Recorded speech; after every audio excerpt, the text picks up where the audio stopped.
So welcome, benvenuti, questa conversazione si terrà naturalmente in lingua inglese, per cui passo subito. So very happy to be here with Anna Boghiguian. Welcome Anna, it's a great pleasure to be in conversation with you. Anna Boghiguian is an Egyptian-Canadian Armenian artist, citizen of the world and tireless traveler. She creates artist book, works on paper, paintings, sculpture and large environmental installation with new and recycled elements. Her work composes an immense artistic universe spanning the terrain of philosophy, poetry, myth, politics and history. Through an expressionist style, Boghiguian's storytelling reveals humanity's unofficial history, highlighting the contradiction of the globalized world and offering a critical look at contemporary life. Her practice originates out of experiences on her many journeys, during which the artist's keen sense of observation picks up on major historical events like mass migration, colonialism, and global pollution. Anna Boghiguian has been a winner of the Golden Lion for the Best Pavilion di Armenia at the 56th Venice Biennale in 2015, and she took part to several group and solo shows. Among the many group exhibition, Contemporary Arab Representation in 2003, Documenta 13, curated by our director Caroline, and the 11 and 14 Istanbul Biennale in 2009 and 2015. Anna Boghiguian has been the protagonist of a big retrospective at Castello di Rivoli that I've been honored to co-curate together with Caroline, and that tour to Sharjah Foundation in 2018, Museum of Moderne Kunst in Salzburg, and Tate and Tive. I'm emotional because I feel very good friend also of Anna, so it's particularly moving for me today. Anna created a special work for this exhibition, a repetitive cycle, which is a series of new mixed media drawing on parchment paper, executed in black pencil and color crayon. The work interweaves the history of the Spanish flu that spread at the end of the First World War and that claimed more than 50 million deaths between 2019 and 2020, with the account of the recent COVID epidemic. So I would like to ask you, Anna, if you could describe this work that you have prepared for the exhibition, and how did you relate this work with the general exhibition Espressioni, with the general theme? Well, I wanted to start why I did the drawing that I did on the pandemic and how it came about.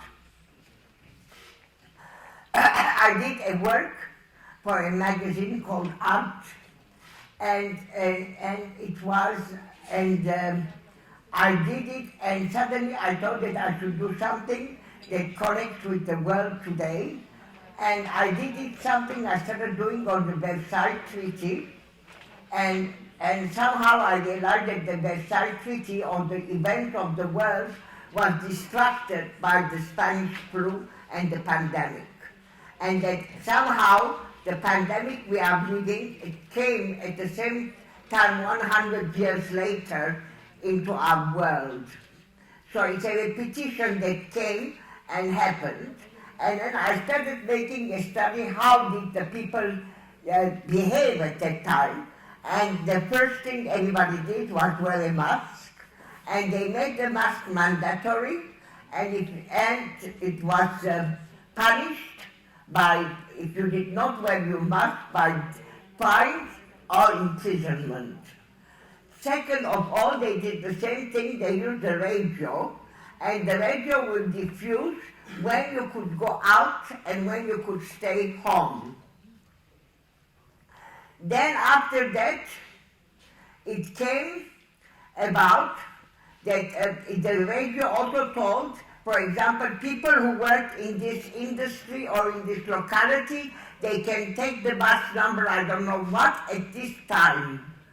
So everybody who went out and who worked at the time are these hours. So it was a kind of arrangement so that there is no mass crowds happening, so that crowds were diminished so that the pandemic doesn't work. How did it start? That it started with the Chinese, but when the Chinese screamed and shouted that it wasn't, they are not guilty of all these pandemics, that they stopped using that it's the Chinese who did it. So at the end, with this pandemic situation, people became, with the radio controlling them, people became controlled and more docile and submissive. And eventually, the world politics changed, and that's when fascism and Nazism came in. So, but I hope that now we would have a much more opposite reaction. Thank you, Anna. So I started doing this show when Caroline invited me. I thought it was, if I had just worked on this for this magazine, I should continue this concept for espressioni. So I started doing the drawings, and at that time there were demonstrations on the street about people wearing masks and not wearing masks, docility and non-docility, vaccination and non-vaccination. So I did these drawings, and the amount of death that caused during the pandemic, it is much more, the death during the pandemic during the Spanish flu was much more than the First World War. First World War had less casualties and less deaths than the Spanish flu created. But the Spanish flu ended with the vaccination, but it never ended because it became the grippe, the flu. So it took another form. So I think that this pandemic, will take another form, maybe. Thank you, Anna. This work highlights another important element that is present in your project. Well, I had to speak more about the paper and the pen. I use with this I use paper that is made, which is a very old paper, maybe about 100 years old, and I bought it in Alexandria 25 years ago. It was a shop that had a stock, and the man, he was an Italian. And this is the parchment paper you use? The paper. And he became an antique dealer, but the shop used to belong to an Italian art material seller. So they sold me all the paper they had in their storage. And then I did these drawings on this paper, which is Fabriano, 1900, maybe 1920, something like that, or 1930, the most. So this is it. So this is the story of the paper, and I use Conte, and I use Conte, and watercolor sticks. I would like to ask you about another issue, which is the role of time in your work, because it has to do with the repetition, of course, but time is very present in various forms. I remember that can be in some series linear, like the journey of a train, or can be labyrinthine or metaphysical or physical. For example, in the earlier works that you have done, XYZ, ZYX, a series that Anna Boghiguian produced between 1981 and 1986, she presented an idea of time that had to do with reversibility.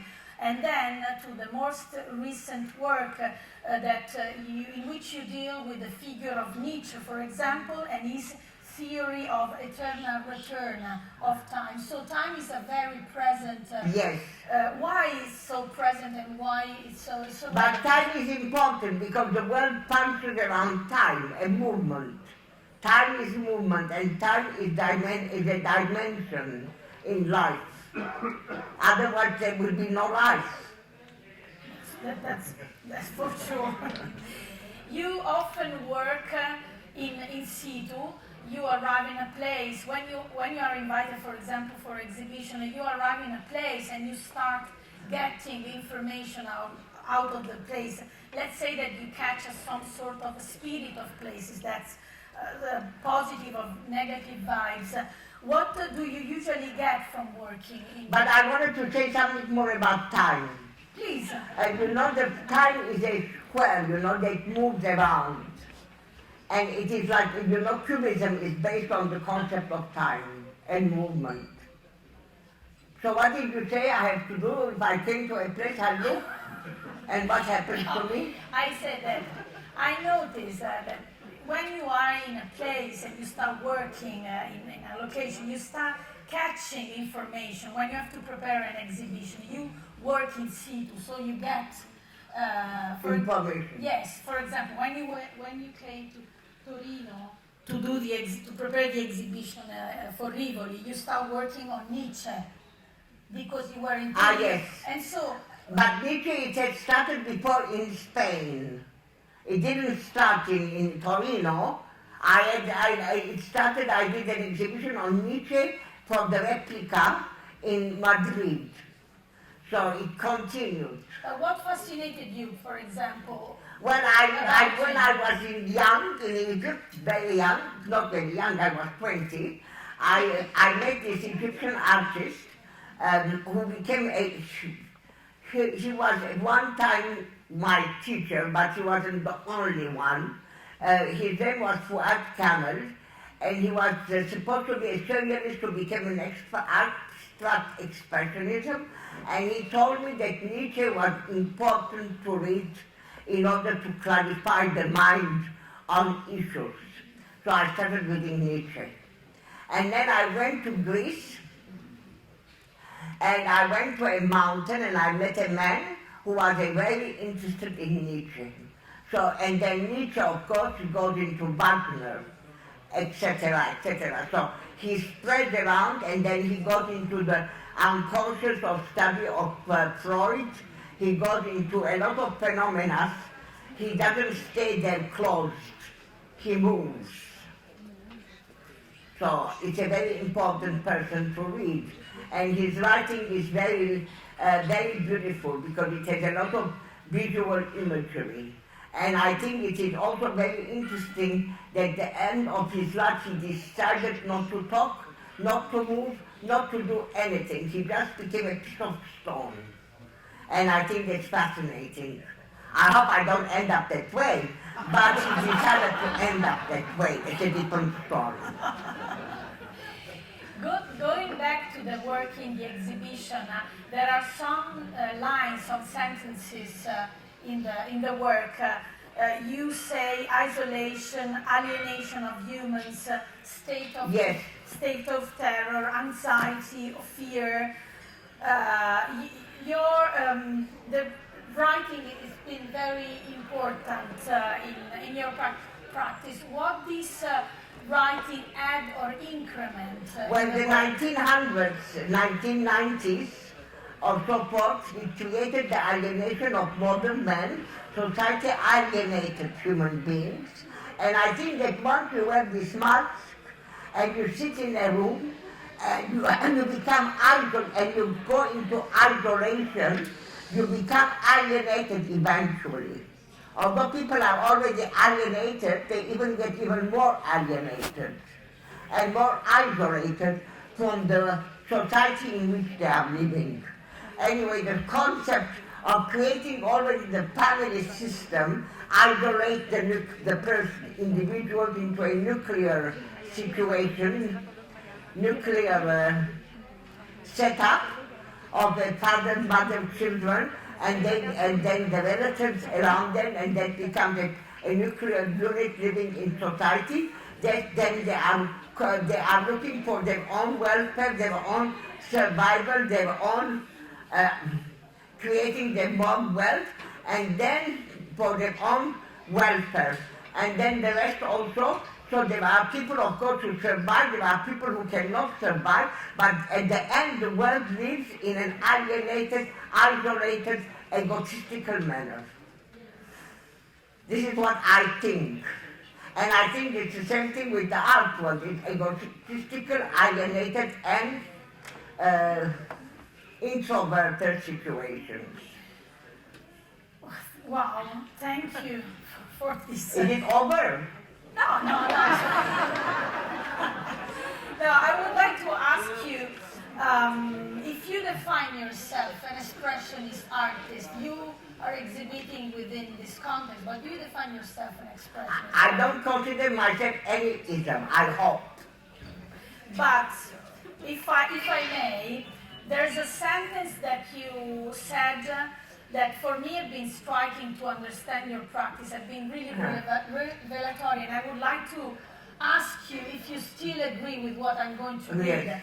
It's something that was in a beautiful review in '92 on a magazine titled Middle East Times.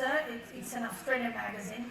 And you said, I hope to achieve the height of human ordinariness if I become the ultimate ordinary human being, then I will say that I have become most human.